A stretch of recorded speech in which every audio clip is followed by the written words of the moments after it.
Hey guys, we're back. Did you start yours? Oh, yes, I did. She has a remote. I need to get my remote set up. It is so nice. I thought, why would I ever need a remote? Oh, this is why. Yep, I need to get mine set up. So we're back with episode number 12. Yes, that we're homeschooling through junior high. I don't know. I've done 3 through junior high, and I'm on my 4th. I'm on my 2nd.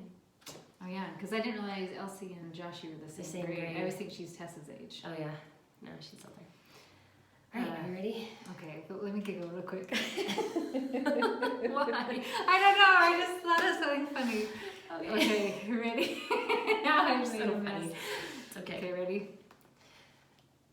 Welcome back to Called to Homeschool. We're on episode number 12 today, and we're going to be talking all about homeschooling our junior high or middle school aged kids. Yes, in Utah it is called junior high, and it is 7th through 9th grade. But outside of Utah, it's 6th through 8th, right? Yeah, and called middle school. No, 6th through 8th is what I did. Yes. Yeah. So it varies state to state. Adapt as needed. So we're going to start today with another fun review from one of you guys that we love. And this is from Steph. And she says, what every homeschooling parent wishes they had in the beginning. Your experience is just what so many who are being called to homeschool need. I'm going into my 4th year, but still taking in every word. Your conversational style and voices are so easy to listen to. I wish we could chat in person. I can't wait for more episodes. Steph, I wish we could chat in person too. Maybe we'll get to someday. We would have so much fun. Yeah, come shoot me an email or Meg. I'm sure we'd be happy to chat. Anyway, fun. Thank you for your kind review. We appreciate it, and we appreciate every single one of them. They make our day. We literally text each other when we get a new review. We're like, hey, did you see the new one?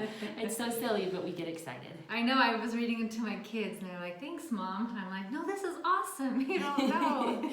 Yeah, it's kind of you guys to do that. We appreciate it. So hop on and leave us a review if you haven't yet, and maybe you'll get featured if you're lucky. Yes, and you'll get like a virtual hug from me. Yes. And high five. Hugs. We love you guys. So yeah, thanks for all of your support so far, and we're going to jump on into our next episode. Junior high, homeschooling through junior high. I was just saying that I have had 3 kids go through junior high, and I'm on my 4th. Yeah, and my 2nd is there right now, so we're right in the thick of this age, and it's not always the easiest age. There's a lot of emotions and strong will during this age because there's a lot of physical change going on in them as well. There is. I like to just refer to it as the change, which is really fun for them. But puberty is coming in at full force, and so it's tough stuff, especially with your girls. You know, I don't know. I've been doing 3 boys. I guess you're all boys. I'm on my 2nd. My 1st was a boy, and he's just easy breezy. But number 2 is just all emotion. Oh, that's funny. My daughter, I don't want to throw her under the bus, but she just got angry. And my boys got emotional. And I thought, whoa, wait, what? So this is a fun time. But they're wonderful too. There's great. A lot of great stuff too. But it's definitely, they're changing and they're definitely transitioning. Trying to figure out how to deal with like these who new they changes. are. And you know what I mean? They're starting to feel like an adult, but they're definitely not mentally like an adult. They fiercely want to be more independent. It's like a very strong, important thing to them because I think that makes them feel like you see them as bigger or older if you give them more independence. And it's a really natural and healthy thing. Well, it can be hard. It's normal. I was gonna say a lot more talking in depth versus like, let's play a game instead. It's like, Mom, I need to talk. So because of that, it's really good to give them a lot more independence in their learning as well. Absolutely. So that's to a big really thing. Start challenging them academically. And that's why I think elementary is so important to connect with them on such a deep level. And so when they are now to junior high, hormones are raging, they are wanting more independence. And then you were saying, by the way, I know you're emotional or really angry. I want you to read this book. Or go clean your bedroom. Yeah, that's a little bit more challenging. Right, yeah. And so having that really good relationship with them first, and then they can kind of get through some of these. Yeah, and it's building that trust, as we mentioned in our last episode. You're building trust with them in those younger years so that when they're a little more dependent and a little more closed off, they still know they can come to you and you'll be there. Absolutely. Yeah. So this time we're moving away from them them sitting right by you, wanting to do the school with you all the time and help with everything, to really being a lot more independent and preparing them for those high school years, which should be more fully independent. And they really need that transition period and learning how to do their work independently. But one thing that I would never leave off at this stage is read alouds. I think it's, even if they can read so well on their own, keep reading to them, because it's a special time together as a family, but it's also, it challenges their mind in different ways. So it really does, and I love it. And as my big kids are finished with their college classes, so they're home right now, they keep sneaking in for read aloud. Yeah, they love it no matter what age they are. In, just come on in. My big kids still just love listening to the picture books even. But I just think that read aloud time is so critical for family bonding, for just in so many different ways. It's so important for them. So keep doing that even when they're good readers. So an interesting fact about teenagers is, I don't know the exact year, but maybe the 1920s, 1930s, when they started passing child labor laws. And I am not suggesting that we should bring back child labor laws, but something we did... No, not the laws, the labor. The labor. The laws are a good thing. My bad, slip of the tongue. So I'm not suggesting that we have child labor again, but what we would lost is, as a child is growing, they have some natural progression, right? A baby is crawling, then walking and talking, and as they are little kids, they are learning how to clean up after themselves and basic chores and helping around the house. And then we lost this teenager space. And we said, instead of you being out and helping the family provide income or doing these things, now it's this weird space where I don't really expect anything of you. You're kind of a nuisance. So I'm just going to grin and bear it until you move out of the house. But wait, you don't even have any of the social skills or adult skills to move out of the house ever. Right. And so I really think it is huge to treat your teenagers and really believe it, that they are useful and a very important part of the family. Yeah. And we've talked about that with chores and doing all those, but having those high expectations with them too. Like, you're in charge of meals. Yes. You are in charge of this because you are an important piece to our family. And we've talked about this in my own family, that each member of us, we need all of us to have our family to work well together. Definitely, yeah. And if they understand that they are needed, they're going to feel a lot more valued and realize their part in the family and in life even. Yes, all of these things are to prepare them. Like, I feel like I am preparing them for battle, which is leaving my house. It kind of is a battlefield out there. It's right? Okay. Yeah. But like, I want to prepare them and give them as many tools and weapons of war as they need. Right. Yeah. And so having them believe in themselves, thinking that they are useful, then having all these adulting skills. And this is a really great time, is to really have those teenagers step up. Definitely. And be a huge part of your family. Yeah, so with that, you should really be giving them more responsibility and expecting a lot more out of them at this age, because they can handle it. And I always remind my kids of, the stories like Farmer Boy and things like that, where the young boys, 11 years old, are out in the field doing this man work with their father. And think of all the work that they're expected and required because their family needs it. And while our families don't run the same way, they're just as valued and just as needed, and they can physically and emotionally do these hard things. And so I want my kids to understand that. And so the more you give them, the more they can recognize that in themselves. Yes, and feeling like everybody wants to feel needed. And when you have young ones, sometimes you're like, I don't want to feel needed for a minute, right? But if your husband, you're like, he doesn't need me, like that feels harsh, and it feels kind of sad, like they don't need me anymore, so like, why bother? So I think it's really important to let them know, like, you are needed, and here's how you're needed. Right. So in terms of schooling our middle schoolers, I was brainstorming with my kids today and asking them, what do they think that we do differently in middle school versus elementary? I was working out what I was going to talk about here a little bit, and we all kind of laughed and said it's pretty much the same. We do the same topics. We do math, we do language arts, we do not spelling anymore, but we do, they're just kind of the same basic things that they're doing in elementary school. It's just a little harder. And so really it's about just upping the level of the books they're reading, upping the amount of time they're spending on these subjects, and just kind of advancing them enough that it's challenging them to the level that they need.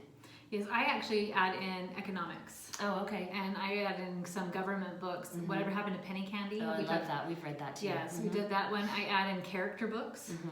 Do Hard Things was a really good one. I mean, I have a whole laundry list of books within each of these categories, but I add in finances. Oh, and I start adding in some of these other topics. So I don't necessarily go longer. I give them more books. More books. Well, I actually do the same as well. Okay. Yes, but yeah. And then it's been interesting with my oldest reading. He has a higher ability to read difficult books. And now it's Will and Ariel Durant. And they wrote this amazing history, but it's adult history. And I don't mean that sexually. I mean like the vocabulary and the verbs and the words that they use are very adult. And it's not meant for children to read, but more for and he read them through junior high. That's amazing. And they made complete sense to him. The second son did not enjoy those, so he didn't do them. But the older one, he could be challenged. With some and my really oldest hard is the same literature. way too. With I've really challenged him, and that's the same as we've talked about this in some of our other podcast episodes, where each child is going to be different, and they're going to have different needs and different abilities, and so you can really listen to them and listen to what where they are in their learning as you choose the things for them.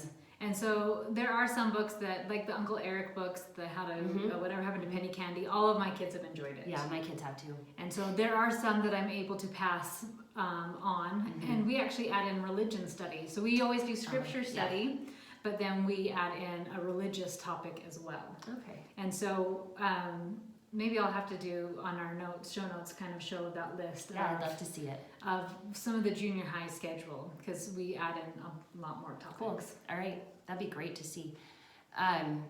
Let's see. Oh, I think at this age is also really important to just expect more out of their the quality of their work. Absolutely. Elementary age, they're going to be messy with their writing. They're going to not spell well. They're not going to do punctuation as well. Those kinds of things, because they're learning them during that phase. But now these middle school, junior high age kids, they know those things, and so they should be expected to do them correctly. So that's, I think, an important thing that I do differently as they get older there. Yes, and learning to really edit your own work and stuff like that. And I actually, as they get older, when they have a math problem, I actually don't help them at first. I say, have you gone and reread the lesson? Have you looked on YouTube? Then you can come to me. That's good. So I try to give them as much of that responsibility to solve it themselves. Yes, because it's so easy to say, hey, can you just fix this for me? And instead saying, actually I can, but it will be better for you in the long run if you learn how to fix these things on your own. And so this junior high phase, I really am turning so much more onto them. Like, you're stuck, let me know some ideas you have to get unstuck. Don't come to me to solve your problem or like whatever you need help with. Yeah, that's good. It's good stuff. Also, some important skills they need to be learning, just learning skills, are study skills and note-taking, writing essays, also organization and planning, that kind of thing. Like, get them a planner at this time so that they can be in charge of their schedules and their work. Yes, I have a rule that if it's so we have a thing, and it's in my program, I teach levels of liberty. And one of as you advance levels and that's the mastering skills, then you receive more liberties as the gist of it. So one of the skills is putting all of your information into my calendar. But if you are 8, that's a lot different than when you are 13. Yeah. And at 8, I'm much more forgiving. And at 13, if you don't put it in my calendar, guess what? I won't take you. Like, even if I was there and available, like, I'm teaching them the skill of putting stuff into, so we use a Google Calendar, because then they can invite me. And because I had a mess up with paper and an electronic calendar, so I actually threw out the paper one because I kept writing them in one spot but not I've the done other. that too, yes. So this way it's all on, we have a Google Home, so then my schedule's up and everybody can see it. That's good. And so that's something that I really push, that I need to know when you're going to work, especially, I mean, this is high schoolers, but they're starting to take the car. So I need to know that's in the schedule, or you can't take my car. Right. Yeah, that's good. Middle schoolers aren't necessarily going to be driving yet. I hope that's not. Our next level. If they are, they're probably, we need to talk about obedience more. Yeah. Also, this is a time I think that it's important to teach them, or you want them by the end of middle school years, to be putting more effort and more responsibility into their own learning, and learning to value their education. Absolutely. Because often kids in this time are complaining about why they have to learn these different things and why does this matter to me. You know, you hear that a lot, and I remember thinking that a lot doing pre-algebra. But I will never use this math. Right? Yes. But it's a not. really good skill for them to learn the value just of being educated and of having knowledge and what it can do for you. Yes, I always like to tease. My husband does finances, so he uses a lot of math. And then they say, but why do you need to know it? And I said, because when you get stuck, I'm the one who has to teach it to you. So aren't you glad I know how to find the hypotenuse of a triangle? Yes. They're also going to have longer attention spans. Yes. That's the word I was going for at this time. So they can be expected to work longer or work harder or study harder for things than they could when they were younger. And they can follow their passions more deeply, which is something we both love. So exciting for our kids. Yeah. Yes, I don't want to say lazy, but with kind of extracurricular activities, I am a little bit lazy. I am too. It's hard when you have a lot of kids to do so many things. Yes, and if they're like, this looks fun and this looks fun, what I kind of do is I put it onto them until they get a little bit older, and I've seen that they're willing to put forth work. And then, so one of our kids, my son who's a guitarist, I actually made him learn on YouTube for a really long time until I saw, this just isn't a fling. This isn't something he just wanted to try for a while. This is something he loves and that speaks to him. And he's good at. Yes, and so in junior high, I finally paid for a teacher. And my daughter with vocals, we were finally paying for a teacher. That's awesome. It's expensive when you have expensive. like That's every kid doing one thing. Definitely. It's like, if you're all $100 a month, do the math on that. I know, right? Yeah. I'm doing a GoFundMe, just kidding, for my kids' extracurricular activities. But no, that's part of the reason, like, I simplify that as well. And junior high is when I'm willing to put forth more effort into getting them to places. Yeah. Because co-op fills a lot of the needs for the younger kids as far as theater or arts and stuff like that, but when it becomes their passion, then they need more than that. And then I don't mind doing it because I don't have to ask them to practice or work at it. Right. And that junior high phase, if they're willing to just put forth in the effort, then I'm willing to put forth in some time and some money to help their passion grow. Oh, that's good. So our teenagers are very useful. Yes. Right? So we want to utilize them. They can be really helpful to help teach the younger kids. Sometimes that's what I do with my olders. There are times when I have a lot going on or need to go to a dentist appointment or whatever it may be, and I can use the older kids to teach the lessons to the younger ones that day. So that's a good thing, but also they're useful. We've talked a lot about work around our homes and should be expected to do a lot more in the yard. Yeah, especially cleaning, cooking, meals, all those types of things. Yeah, my kids each have a day that they cook dinner, and they have a lot that they're in charge of as they get older. Yes, and we actually, so I don't think I even mentioned this to you. At 13, we decided in family meeting that mom and dad only provide a certain amount of clothes for you. Oh, And so at 13, we will provide, I believe it's 2 pairs of pants, 2 pairs of shorts. I always do socks and underwear because that's going to get questionable if it's on them. And then I provide 2 to 3 church outfits and about 4 to 5 t-shirts. Okay. And a couple pairs of shoes. And other than that, I put it onto them. So at 13, then it motivates them to find ways to earn money. If they want something, they know they can't come to me. I sound like the cheapest person out there right now, but I it think adds it's smart. up really fast. It's smart. When you do it. So it's teaching them a great responsibility. It really is. And so my oldest 3 all have a job. So my daughter, she's just finishing up 9th grade, and she's been working. She's been babysitting for a long time, and now she works for another homeschool friend of ours who's a photographer. She works for her. Yeah. My other daughter babysits, but my son, who's 12, that's been tricky to find people who want to hire him because they want the big brothers. They're like, well, you're scrawny and your other big brothers are beefy, so he's been in this like weird little window. So I actually hired him for my working hours that he watches the baby. That's right. I remember you talking about that previously. Because I thought he really is putting forth a lot of effort, and people look at him. So someone tried to hire my boys the other day to haul out cabinets. And Josh, he was like, I'll go. And they were like, no, you're like barely 100 pounds sopping wet. Like, we want your big brothers. That's funny. So I do try to help them find ways to make money. But I try to put as much stuff back onto them as I can. Right. I think friends also become huge during junior high. Definitely. I've seen it with my own kids, that friends, and not just friends, but high quality friends. And I don't want that to sound mean. No, it's important though. You want your kids to have friends that reflect your values. Yes, and so I realized as my second son, his best friend moved 30 minutes away from us, that I will drive there. And and the mom, she's great too, so we take turns and do stuff like that, but I've put forth a lot more effort to make sure he can get with this friend who is amazing. Yeah, great family. And I think it's really important too, because the kids they're going to be hanging out with, this age, they tend to really how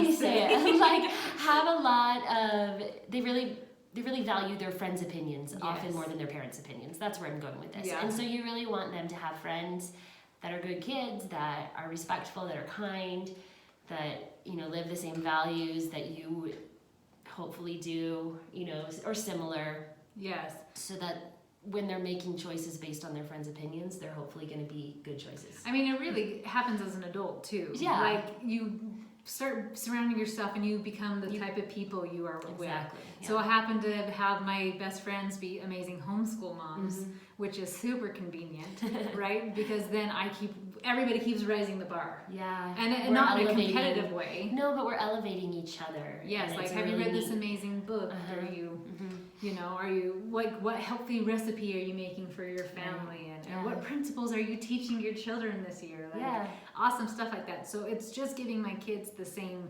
type of friends and saying, hey, I know we don't always live next door, so I'm willing, this is when I'm like, I don't love driving everybody everywhere, but this is the time where I am willing to and put in forth that extra effort to get them with those high quality friends.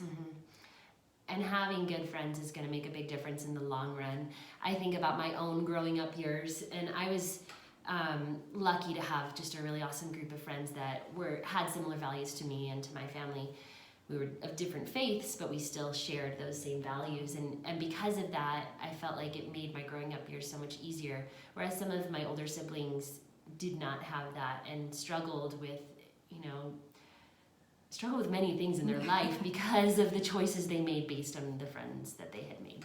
Yes, and so this is a really awesome time.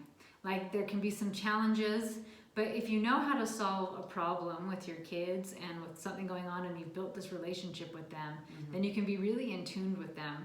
You know what, this thought just came to me, so maybe let's cover it. So we talked about what your husband does for a living. Oh, no, I don't think so. My husband is a therapist. He is a therapist, and so he specializes in... He does a lot of sex therapy and marital intimacy, kids with pornography problems, but also, just marriage and depression, anxiety, really a lot of general things. But he does have a specialty in sex therapy. So it's amazing. So one of the activities they had us do for a homeschool activity is he wrote down sexual words on cards, and he handed them to all of us. More like body parts that people are uncomfortable saying. Or like a phrase or a term. Phrases or terms, yeah. So that when your kid does come and say, what is this? He then made us read the word, and I feel like... You just stand up and say it out loud. Stand in front of everybody and then explain it as if your child had just asked you. Yeah. And it was like kind of embarrassing. It was really embarrassing. I think everyone in the room was kind of embarrassed because we're all...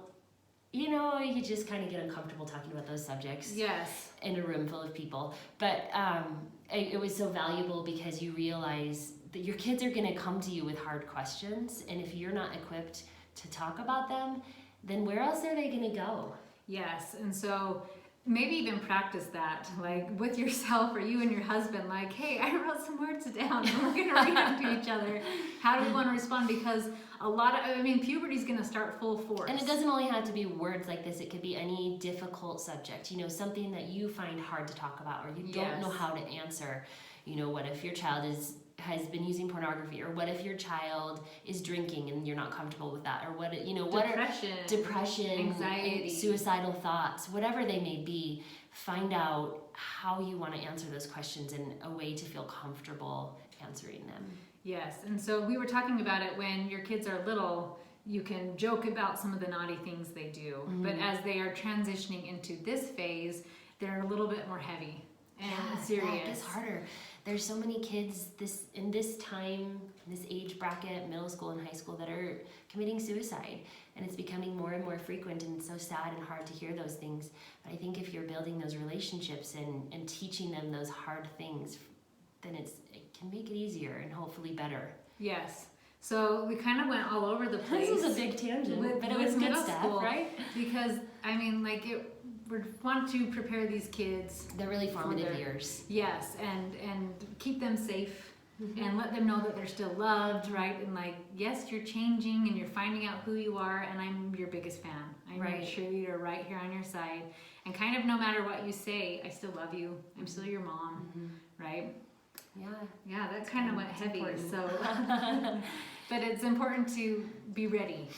So how do you teach your middle schooler? We didn't really go into that. We didn't. Much. I guess because it kind of just is the same similar as to our elementary. Haven't listened to that. So listen to the elementary one, and then I add in more subjects. Yeah, same. And so I think that's it. Yeah, I guess that's about it. But you guys are amazing moms. You got this. Know that you can handle this. You can do hard things. Because you are an amazing mama who was called to homeschool. Yes. And this is your reason why, is to be there for your own babies. Thanks so much for listening today. All right. Have a good one.